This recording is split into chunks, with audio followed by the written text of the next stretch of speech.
بسم اللہ الرحمن الرحیم۔ پورا جزیرہ عرب تقریباً پہاڑی اور ریتلے علاقے پر مشتمل ہے اور اس میں مختلف حرائر ہیں۔ یہ ایک ایسی ہی سرد رات کی بات ہے جب مدینہ منورہ میں موسم سرما عروج پر تھا۔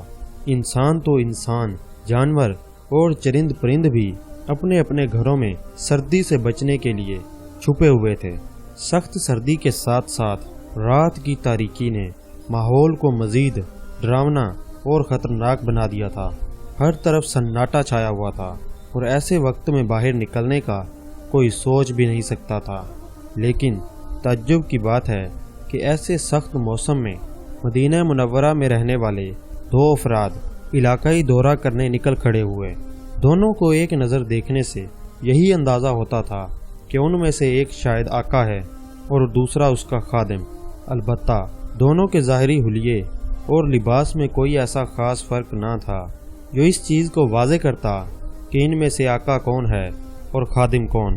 شاید اس کی ایک وجہ تو یہ تھی کہ آقا نے کوئی خاص لباس زیب تن نہ کیا تھا، اور دوسری وجہ آقا کا اپنے خادم سے گفتگو کرنے کا پیارا انداز تھا جو اس بات کی عکاسی کرتا تھا کہ اس آقا نے کبھی اپنے خادم پر اپنی برتری جتانے کی کوشش نہیں کی ہوگی۔ ان دونوں کے چلنے کا انداز اس بات کی طرف اشارہ کرتا تھا کہ دونوں فقط چہل قدمی کے لیے اس وقت باہر نہیں نکلے، بلکہ ضرور کوئی خاص مقصد ہے۔ بہرحال آقا اور خادم دونوں مدینہ منورہ کی گلیوں کا مشاہدہ کرتے ہوئے مدینہ منورہ سے تقریباً 3 میل دور مشرق میں حرہ وقیم تک نکل آئے۔ چلتے چلتے دونوں اچانک رک گئے۔ ان دونوں کے رکنے کی وجہ ایک خیمہ تھا جس میں آگ جل رہی تھی۔ آقا نے اپنے خادم کی طرف دیکھ کر کہا، آؤ چل کر دیکھتے ہیں کیا معاملہ ہے۔ دونوں چلتے ہوئے جیسے ہی خیمے کے قریب پہنچے تو یہ منظر دیکھ کر حیران رہ گئے کہ وہ کوئی خیمہ نہیں، بلکہ وہاں تو ایک خاتون اپنے ننھے منھے بچوں کے ساتھ رہتی تھی، جس نے چولہے پر ایک ہنڈیا چڑھا رکھی تھی اور بچے اس کے ساتھ بیٹھے مسلسل رو رہے تھے۔ آقا نے سلام کیا تو اس خاتون نے دونوں کی طرف توجہ کیے بغیر سلام کا جواب دیا۔ آقا نے گھر میں داخل ہونے کی اجازت طلب کرتے ہوئے کہا، کیا میں اندر آ سکتا ہوں؟ خاتون نے جواب دیا، اگر کسی خیر کا ارادہ ہے تو آؤ، ورنہ کوئی ضرورت نہیں۔ غالباً وہ خاتون بہت دکھی تھی، اس لیے بے رخی سے جواب دے رہی تھی، لیکن آقا کا انداز بتا رہا تھا کہ وہ اس دکھی خاتون کے دکھ میں شریک ہونا چاہتے ہیں۔ اس نے خاتون سے پوچھا، اے بی بی، یہ بچے کیوں رو رہے ہیں؟ خاتون نے جواب دیا، میں مدینہ منورہ کی رہائشہ ہوں، ان بچوں کو شدید بھوک لگی ہے اور یہ اسی وجہ سے رو رہے ہیں۔ آقا نے کہا، اس ہنڈیا میں کیا ہے؟ خاتون نے کہا، اس میں تو صرف پانی ہے، میں نے بچوں کا دل بہلانے کے لیے اسے آگ پر چڑھا رکھا ہے تاکہ کھانا پکنے کے انتظار میں بچے سو جائیں۔ پھر اس دکھیاری خاتون نے اپنے دل کا درد بیان کرتے ہوئے کہا، امیر المؤمنین، ان کو تو ہماری کوئی خبر ہی نہیں، ہم ان کی رعایا ہیں، ان کا حق بنتا ہے کہ وہ ہمارا خیال رکھیں۔ خیر کوئی بات نہیں، ہمارا وقت تو جیسے تیسے گزر ہی جائے گا، لیکن کل بروز قیامت اللہ عز و جل ہی فیصلہ فرمائے گا، اور یقیناً آخرت کی پکڑ بہت سخت ہے۔ اس طرح کے اتنے سخت الفاظ اس عورت نے امیر المؤمنین حضرت عمر فاروق اعظم رضی اللہ تعالیٰ عنہ کے بارے میں کہے۔ آقا نے اس دکھیاری خاتون کا درد سنا تو ان کی آنکھوں میں بھی آنسو آ گئے اور نرم لہجے میں کہنے لگے، اے بی بی، اللہ عز و جل تم پر رحم فرمائے، تمہاری مصیبتیں اور پریشانیاں دور فرمائے، لیکن امیر المؤمنین کو کیا معلوم کہ تم یہاں اس حال میں ہو؟ خاتون نے سوالیہ لہجے میں کہا، وہ ہمارا حاکم ہے اور ہم سے غافل ہے، اسے معلوم ہی نہیں کہ ہم کس حال میں ہیں۔ بہرحال آقا اس دکھیاری خاتون کی حالت زار سن کر اس کے گھر سے باہر آ گیا اور اپنے خادم اسلم سے کہا، میرے ساتھ جلدی چلو۔ پھر دونوں تیزی سے چلتے ہوئے مدینہ منورہ کی اندرونی آبادی کی طرف روانہ ہوئے۔ تھوڑی دیر کے بعد دونوں ایک غلے کے گودام کے قریب کھڑے تھے۔ خادم نے دروازہ کھولا۔ آقا نے جلدی سے ایک بوری آٹا اور کھانا پکانے کے دیگر لوازمات ساتھ لیے۔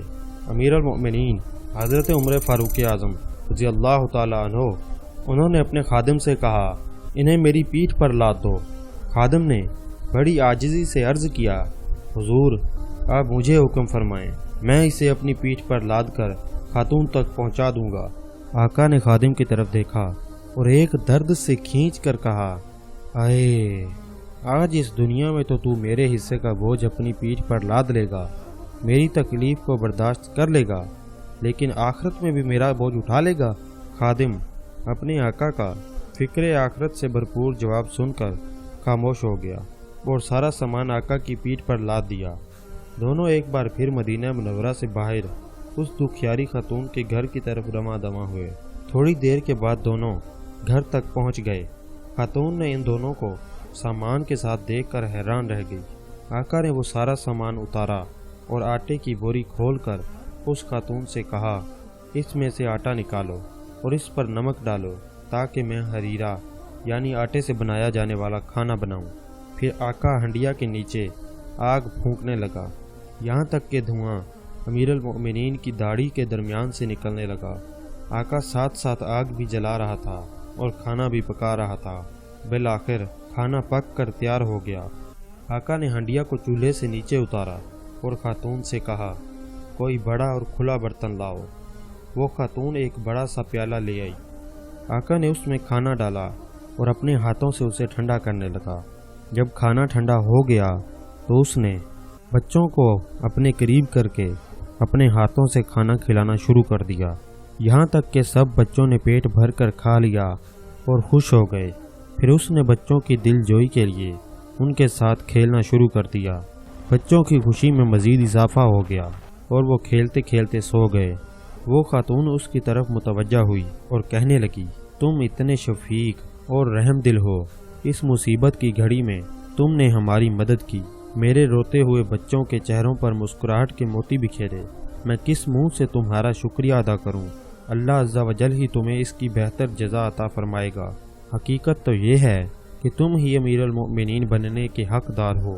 اسلم دیکھ رہا تھا کہ اب اس خاتون کے لہجے میں واضح تبدیلی آ چکی تھی اور وہ دل سے بہت خوش دکھائی دے رہی تھی۔ اس آقا کی جگہ اگر کوئی اور شخص ہوتا تو وہ اپنی اس تعریف پر پھولا نہ سماتا اور لوگوں میں جا کر سینہ چوڑا کر کے اپنے اس کارنامے کو بیان کرتا، لیکن اس آقا نے تو ان تعریفی کلمات پر بالکل توجہ نہ دی، بلکہ کہنے لگا اے بی بی جیسا تم کہہ رہی ہو ویسا بالکل نہیں، میں اور امیر المؤمنین، یہ تو بڑی عجیب بات ہے۔ ہاں ایک بات ضرور ہے، اگر تم کبھی امیر المؤمنین کے دربار میں آؤ گی تو مجھے وہاں ضرور دیکھو گی۔ تو جی ہاں میٹھے میٹھے اسلامی بھائیوں، پیارے آقا صلی اللہ تعالیٰ علیہ وآلہ وسلم کی دکھیاری امت کی خیر خواہی کا عظیم جذبہ رکھنے والا یہ شخص کوئی اور نہیں بلکہ خلیفہ ثانی امیر المؤمنین حضرت سیدنا عمر فاروق اعظم رضی اللہ تعالیٰ عنہ تھے۔ تو امید کرتا ہوں کہ آپ کو آج کی ویڈیو بہت پسند آئی ہوگی۔ ایک مرتبہ درود پاک پڑھ لیں، اپنا بہت سارا خیال رکھیں، دعاؤں میں یاد رکھیں۔ اللہ حافظ۔